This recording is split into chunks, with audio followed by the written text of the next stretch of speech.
অভিনেত্রী পার্নো মিত্রের নতুন ছবি বনবিবির প্রেক্ষাপট সুন্দরবন। সম্প্রতি সেই ছবির একটি বিশেষ প্রদর্শনীর আয়োজন করা হয়েছিল। কলকাতার ঝাঁ চকচকে প্রেক্ষাগৃহের বদলে তা আয়োজিত হয়েছিল সুন্দরবনের গোসাবা অঞ্চল বিজয়নগর গ্রামের একটি স্কুলে। বড় পর্দায় গ্রামবাসীদের সঙ্গে সেই ছবি দেখেন বনবিবি ছবির কুশলীবরাও। সুন্দরবনের প্রত্যন্ত গ্রামে এই উদ্যোগের আসল কারণ যেমন জানালেন ছবির প্রযোজক রানা সরকার, তেমনি এই পরিবেশে হাজির থাকার অভিজ্ঞতা ভাগ করে নিলেন ছবির অভিনেতা দিব্যেন্দু ভট্টাচার্য, পার্নো মিত্ররা। শুনল আনন্দবাজার অনলাইন।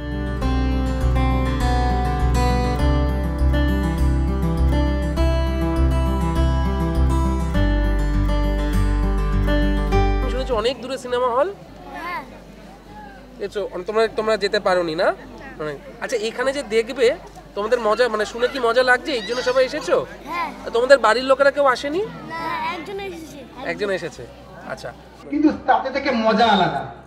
বুঝলাম যে চারদিকে অন্ধকার, যেন কিছু একটা ঘম ঘম করছে, একটা ভয় ভয় ভয় লাগছে, বেশ ভালো লাগে দেখতে। সিনেমা হলে দেখার একটা মজাই আলাদা। এই আউটপুটের চেয়ে সিনেমা হলে দেখতে ভালো লাগে।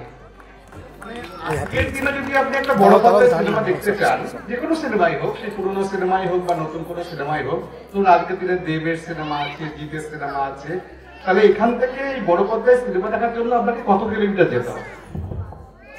আমরা আপাতত ক্যানিং আমাদের প্রায় 80-85 কিলোমিটার হবে, কিন্তু যাওয়া সম্ভব নয়, কারণ নদী পারানোর ব্যবস্থাটা খুব, যাতায়াতের যোগাযোগ খুব খারাপ, বাড়ি ফেরা খুব কষ্ট।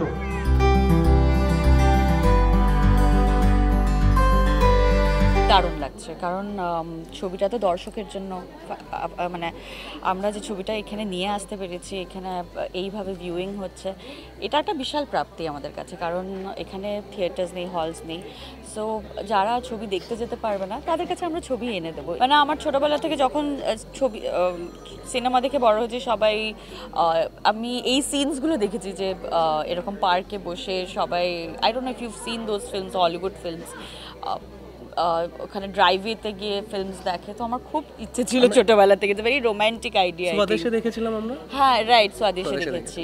So I think this viewing I have never done before. তো এখন সেটা নিজে উপলব্ধি করছি, সেটা দারুণ লাগছে। আমার তো ছোটোবেলাটাই তো এই ছবি দেখে কেটেছে। এইভাবেই ছবি দেখতাম আমরা। আমাদের যখন পাড়ায় শীতকালীন, যখন আমাদের উইন্টার ভ্যাকেশন চলতো, শীতকালীন ছুটি থাকতো আমাদের, তখন আমাদের পাড়ায় এরকম স্ক্রিন লাগানো হতো, মাঝখানে প্রজেক্টর চলতো। কারণ একটা রোড মুভিজের যে ট্র্যাডিশানটা, সেটা তো খুব বড় ট্র্যাডিশান না, যেইভাবে আগে ছবি দেখানো হচ্ছে। কেরালাতেও জন আব্রাহাম বলে একজন বিরাট বড় চিত্র পরিচালক ছিলেন, যিনি পাবলিকের পয়সায় ছবি বানাতেন, প্রত্যেকের ঘরে ঘরে যেতেন, মানে 1 টাকা করে। ছবিটা বানানোর পরে সব থেকে প্রথমে ছবিটাও উনি নিয়ে এসে এনাদেরই দেখাতেন, যাদের কাছ থেকে উনি ছবিটা নিয়ে পয়সা নিয়েছেন, ছবিটা বানিয়েছেন যাদের কাছ থেকে। তো এরকম এই ট্র্যাডিশন তো অনেক চিরকালই ছিল। মানে আর্টটা কাদের জন্য? আর্টটা তো কমিউনিকেশনের জন্য, আর্টটা তো মানুষের জন্য।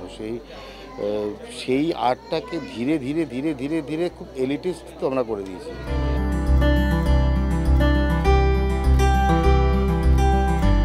আমরা দেখেছি যে বনবিবি আখ্যানটা মনে হয় যেন প্রান্তিক মানুষের, তাদের সাথে যুক্ত। কিন্তু অনেক বড় বড় সিনেমা, অনেক কাহিনী, অনেক কিছু হয়, এখনকার ছেলেমেয়েরা বা নতুন প্রজন্ম তারা দেখছে, মানে টিভিতে দেখছে, মোবাইলে দেখছে। কিন্তু বনবিবি যে তাদের একেবারে মৌলিক জীবনের সাথে যুক্ত, সেইটা যাতে সকলে এখানে বসে একসাথে যাতে সেটা, মানে আপনাদের এই ছবি থেকে কিছু অনুধাবন করতে পারে, বুঝতে পারে, তাদের সামনে যেন এটা খুব বেশি স্পষ্ট হয়ে ওঠে, সেটাই আমার মূল উদ্দেশ্য।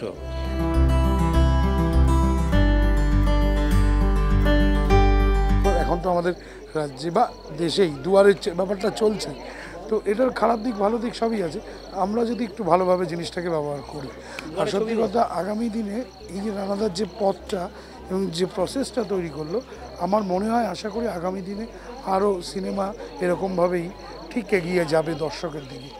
এটা চেষ্টা অবশ্যই, আমার সিনেমায় তো নিশ্চয়ই চেষ্টা করার এবং বোঝানো, কনভিন্স করাবো যে এইভাবে যদি আমরা 1টা শো, 2টো শো, 3টে শো করতে পারি।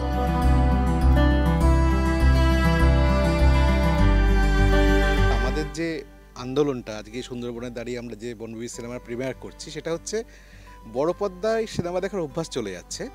সেইটার জন্য মানুষ যেখানে বড় পর্দায় সিনেমা দেখার উপায় নেই, যেমন আজকে আমরা এখানে দেখলাম যে এখানকার মানুষ বলছে যে তাদের বড় সিনেমা হলে সিনেমা দেখতে গেলে মিনিমাম 70-80 কিলোমিটার যেতে হয়। তাই আমাদের বনবিবি দেখে দর্শক বনবিবিকে তো বুঝবেই।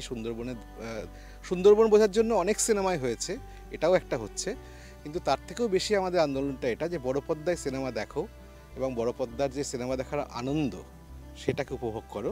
শুধুমাত্র এটাই একজন শুধু সুন্দরবনে করছে এরকম নয়, আমরা এই সিনেমা নিয়েও নয়, যে কোনো সিনেমা নিয়েই আমরা যাব। আগামীতে দুয়ারে সিনেমা নাম দিয়ে আমরা অনেকদিন ধরে পরিকল্পনা করেছিলাম, আমরা কথা দিয়েছিলাম যে আমরা এটা করব।